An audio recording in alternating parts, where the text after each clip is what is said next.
this time, we'll go ahead and get started with Alabama head coach Nick Saban.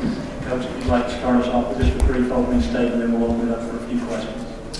Well, first of all, I hope everybody's had an outstanding summer, and as always, this event sort of kicks off the excitement for the new season, which we're certainly looking forward to. And I've been very pleased with the way our team has responded this summer. I actually just had a meeting yesterday with them to tell them that I thought they were working really well. Team chemistry, the leadership was all, very positive in terms of the relationships that we're developing on this team. So hopefully that's something that we'll be able to sustain and help us improve as a team early on for what's going to be a very challenging season. I know there's a lot of talk about schedule, but Wisconsin will be an outstanding opening opponent for us, and we'll have to play well. But we're also, in our league, there's always 7 or 8 teams that can beat you, so consistency in performance is very, very important in that regard. So we have our issues in rebuilding areas of our team like a lot of teams. Offensively, we lost a lot of good players and have a lot of young guys that are talented that don't have the knowledge and experience, but are certainly looking forward to the opportunity. Defensively, we have a lot more players back and have a lot of depth and should be a pretty good defensive team. And we certainly have some good specialists, which is a start of having a great special team. So in a nutshell, that's kind of where we are as a team. We'll go ahead and open for questions, Start here on the front row and then we'll come to the back. Nick, you mentioned the quarterbacks in the other room.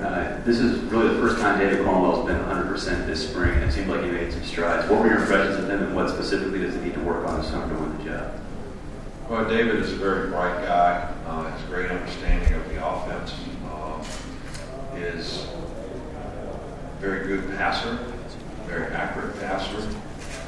And I just think that understanding the speed of the game and making and processing information quickly to make quick decisions and get the ball in your hand and do it accurately is probably the thing that all young quarterbacks have to sort of gain an understanding of. And I think how quickly he does that will determine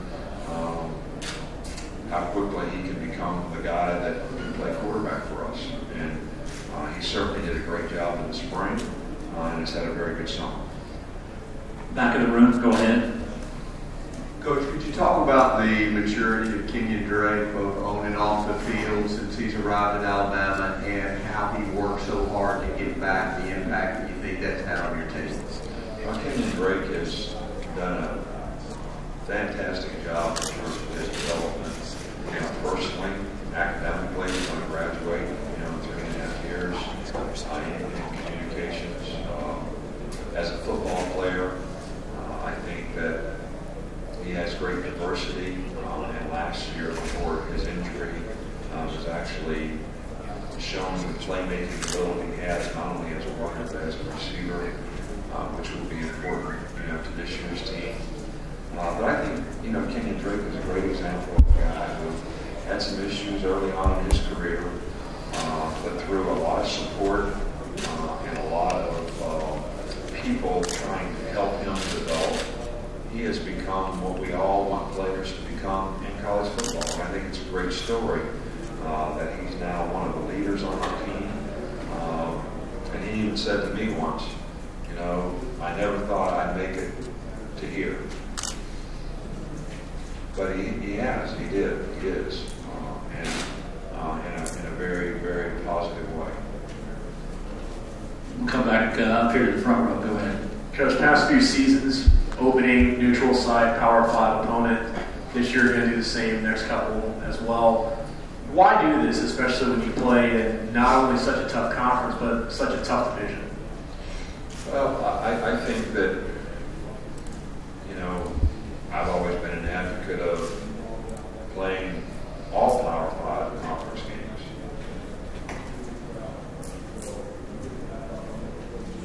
So it's very difficult for us to schedule those kinds of teams, especially in home-and-home situations. So more people are more interested in doing it early in the season in neutral site games. It's worked out well for us.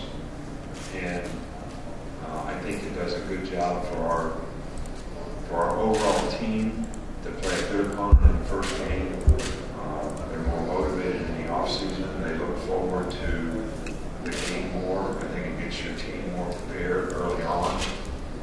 And certainly an opportunity to see where you're at against a good opponent because you're going to play a lot of tough games, especially in our league. Coach, I'm staying on our left side, second row. Coach, what criteria do you use to measure whether a specific team is successful or has met expectations?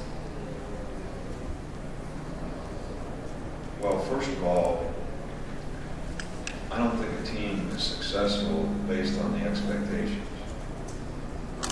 My goal as a coach for every team that we have is, can we get this team to play to its full potential on a consistent basis?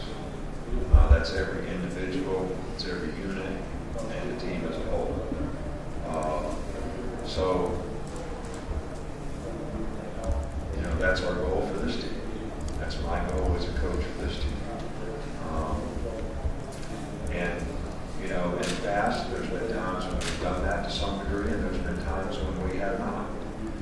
There's been times when we do it for a portion of the season and we're not able to finish it like we want. So, I don't know, is expectation just winning the national championship?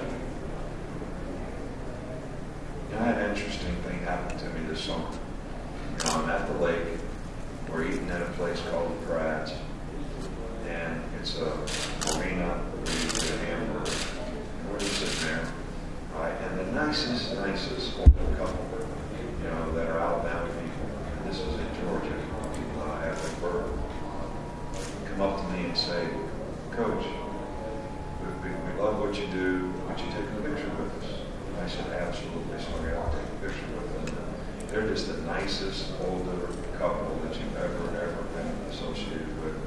Thank me, and she puts her hand on my hand, her hand on my shoulder, and say, maybe we'll win this year. So what is expectation? I'm not sure what that is. We won, I think, 84 games in the last 7 years, and maybe we'll win this year. Unfortunately, we're almost out of time. We're going to take one more here on the front row. Coach, can you talk a little bit about some of the lesser talked about guys that played hard times, Michael Nishwander, Parker Barron, guys like that?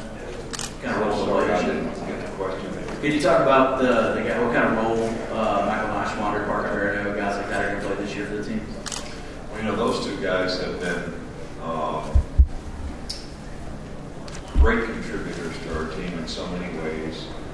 They have great toughness. They play on special teams. They are excellent backups. They both came up the hard way. I think people don't ever really quite understand walk-ons, how important it is for them to play, what they have to go through, being on the scout team for several years, finally proving themselves that they deserve the opportunity. So those two guys are special in terms of the kind of competitors they are and the way they contribute to our team. And I think both guys will contribute to our team this year in a very positive way. Thank you, Coach.